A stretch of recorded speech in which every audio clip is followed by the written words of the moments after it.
Well, howdy there, Internet people. It's Bo again. So, tonight we're going to talk about, well, the fear of science and what multiplication can teach us about it, and why the establishment in general tends to fear science.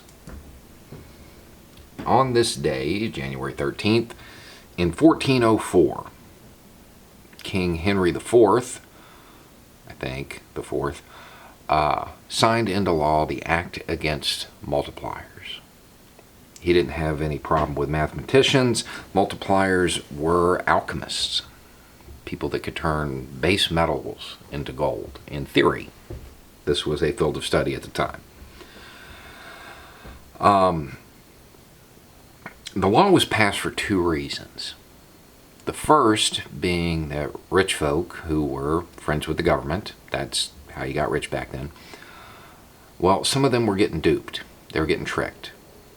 The alchemist, the multiplier, would show up and say, hey, give me some gold and I'll double it for you. And at first, these are smart people, they would only give them like 5 pieces. And sure enough, the guy'd come back with 10 and give it to him.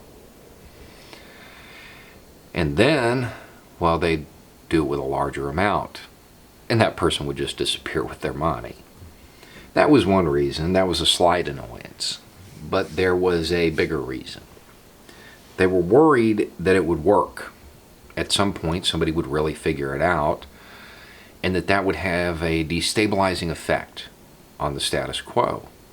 Just like today, money was power. And if somebody was able to literally create money out of thin air, well, they would have unlimited power. A lot of laws and regulations that are aimed at science, that's what it's about.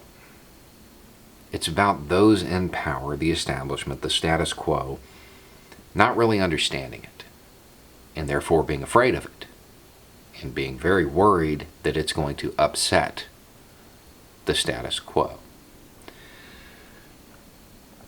A lot of innovation has been stifled over the years because of regulations like this, because of legislators attempting to slow the pursuit of knowledge until they can catch up and understand it. And as we've seen, legislators as a species tend to learn slowly.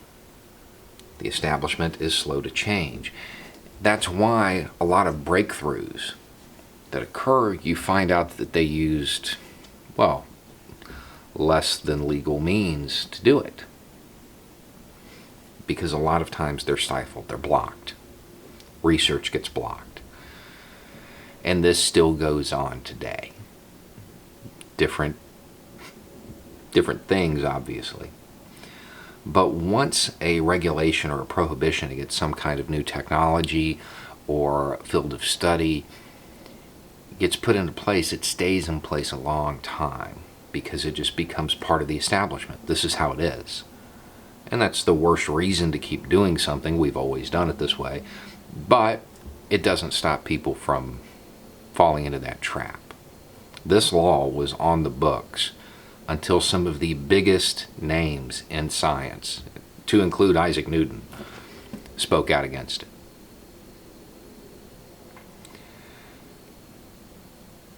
When we have our betters telling us that certain technologies or certain fields of study aren't worth pursuing, we should always ask why. Because many times it's just them attempting to preserve their place in the world above you. Anyway, it's just a thought. Y'all have a good night.